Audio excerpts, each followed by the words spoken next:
Shri cement पर आयकर विभाग की रेड, आईटी को नहीं मिले आयकर छूट के दावों के ठोस प्रमाण। सूत्रों के हवाले से यह खबर है। वाटर ट्रीटमेंट प्लांट और सॉलिड वेस्ट मैनेजमेंट के नाम पर किया छूट का दावा। 2500 से 3000 करोड़ रुपए की छूट का दावा किया था। अधिकारियों को ऐसे कई प्लांट कंपनी परिसर में नहीं नजर आए और कंपनी के पावर प्लांट से जुड़ी अनियमितताएं भी सामने आई हैं। पावर प्लांट से प्रॉफिट के समायोजन के संबंध में कुछ संदिग्ध दस्तावेज भी मिले हैं।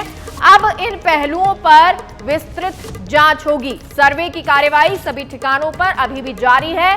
काली कमाई का सम्राट बनते श्री सीमेंट नजर आ रहे हैं। तो आपको बता दें, श्री सीमेंट जिस पर आयकर विभाग लगातार कार्रवाई कर रहा है, कई दस्तावेज खंगाले जा रहे हैं और कई अभी तक देखे भी गए हैं। कुछ चीजें जिसको देखकर संतुष्टि नजर अधिकारियों को नहीं आई है और इसीलिए शायद अभी ये काला धन या फिर कह सकते हैं कि जो कार्रवाई है उसमें बहुत कुछ सामने भी आ सकता है। श्री सीमेंट पर आयकर विभाग की रेड, आईटी को नहीं मिले आयकर छूट के दावों के ठोस प्रमाण और सूत्रों के हवाले से अभी तक ये जानकारी सामने आ रही है कि वाटर ट्रीटमेंट प्लांट और सॉलिड वेस्ट मैनेजमेंट के नाम पर छूट का दावा किया गया। 2500 से 3000 करोड़ रुपए की छूट का दावा किया गया था। अधिकारियों को कोई ऐसे प्लांट कंपनी परिसर में नजर नहीं आए हैं। कंपनी के पावर प्लांट से जुड़ी अनियमितताएं भी सामने आई हैं। पावर प्लांट से प्रॉफिट के समायोजन के संबंध में भी कुछ संदिग्ध दस्तावेज मिले हैं। अब इन पहलुओं पर विस्तृत से जांच होगी। सर्वे की कार्यवाही सभी ठिकानों पर अभी भी जारी है। काली कमाई का साम्राज्य श्री सीमेंट बनता हुआ नजर आ रहा है। और फोन लाइन पर हमारे साथ सहयोगी गौरव जुड़ गए हैं। गौरव, क्या कुछ जानकारी है? कार्रवाई अभी भी जारी है और कुछ संतुष्टि पेपर्स को देख के या जो प्लांट को देखकर नजर नहीं आई है अधिकारियों की?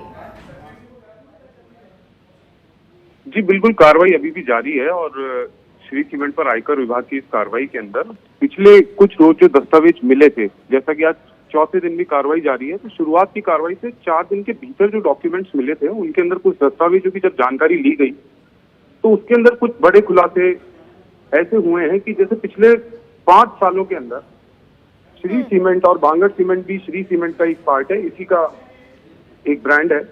इनके अंदर लगे वाटर ट्रीटमेंट प्लांट और सॉलिड वेस्ट मैनेजमेंट प्लांट के नाम पर छूट का दावा किया गया था कंपनी के द्वारा।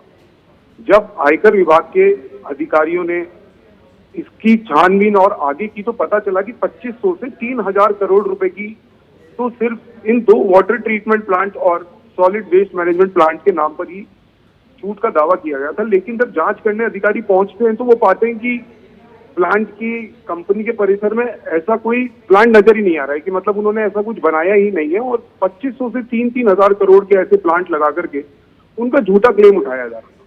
और जब जांच को आगे बढ़ाया गया तो अधिकारियों ने ये भी पाया कि पावर प्लांट, क्योंकि किसी भी ऐसी बड़ी यूनिट, बड़ी इंडस्ट्री को चलाने के लिए आपको पावर की जरूरत होती है, पावर प्लांट की जरूरत होती है, तो कंपनी के अंदर उससे भी जुड़ी अनियमितता सामने आई और उसके प्रॉफिट के समायोजन के लिए अधिकारियों के हाथ कुछ संदिग्ध दस्तावेज लगे। जी मेगा गौरव, ये कार्रवाई कितनी चलेगी? क्योंकि अभी जैसा आप बता रहे हैं कि कुछ चीजें, पेपर, दस्तावेज, प्लान देखकर कुछ संतुष्टि नहीं हुई है, अभी भी ये कार्रवाई जारी है, लगभग कितना वक्त लगेगा? जी देखिए, अभी तो समय लग सकता है, क्योंकि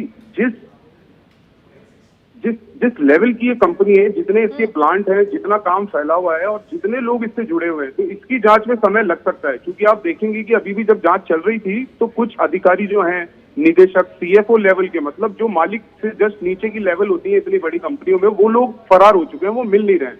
और ऐसे के अंदर जब कागजातों की जांच कर रहे हैं तो इनको अभी अंश भर ही हम मानेंगे कि अभी मिला है। ये कार्रवाई बहुत बड़ी हो सकती है। क्यों? जैसा आपने कहा कि काली कमाई का सम्राट बनते जो नजर आ रहा है श्री सीमेंट, ये कहीं ना कहीं हकीकत होने में अब मुझे नहीं लगता ज्यादा समय लगेगा, क्योंकि अधिकारियों ने कागजों की जब पड़ताल की है तो इन्हें चीजें मिली है कि आपने 5,000 करोड़ का सामान लगवा लिया है, लेकिन प्लांट में उसके नाम पे एक बोल्ट भी नहीं लगा हुआ मिला कंपनी को। गौरव, अगर देखिए आप जैसा कह रहे हैं कि बहुत प्लांट बड़े हैं और एक बड़ा सम्राट बन रहा है, दिख रहा है, काली कमाई नजर आ रही है, अभी अगर प्लांट्स की बात करें कौन कौन सी जगह जहां पर कार्रवाई चल रही है, और जो सीएफओ की आप बात कर रहे हैं जो अब फरार हैं, क्या इसके अलावा भी कोई इस सीमेंट कंपनी के अधिकारी फरार हैं? किसी से पूछताछ के लिए बुलाया भी गया है क्या? जी देखिए, जो पहलू अभी तक पकड़े गए हैं इनके ऊपर अब एक विस्तृत जांच की जा रही है। तो ऐसे के अंदर लाजमी था कि जब किसी अधिकारी का नाम जुड़ता है या किसी ऐसे आदमी का नाम जुड़ता है जो सिर्फ वहां पर काम कर रहा था, तो वो आईटी का नाम ही इतना डरावना है। आप देखेंगे कि पूरे देश के अंदर जब भी कोई कार्रवाई होती है तो इनकम टैक्स की रेड पड़ना तो आदमी वैसे ही कांप जाते हैं। तो उस वजह से शायद ये जांच और अच्छे नजरिए से इनकम टैक्स डिपार्टमेंट कर पाएगा। और जो लोग इसके अंदर, ये सही कह रहे हैं आप कि आईटी का जब नाम आता है तो अच्छों के पसीने छूट जाते हैं, और शायद यही वजह है। हालांकि और कुछ गड़बड़ियां होती हैं तो और बहुत ज्यादा टेंशन भी हो जाती है। बहुत बहुत शुक्रिया गौरव तमाम जानकारी के लिए।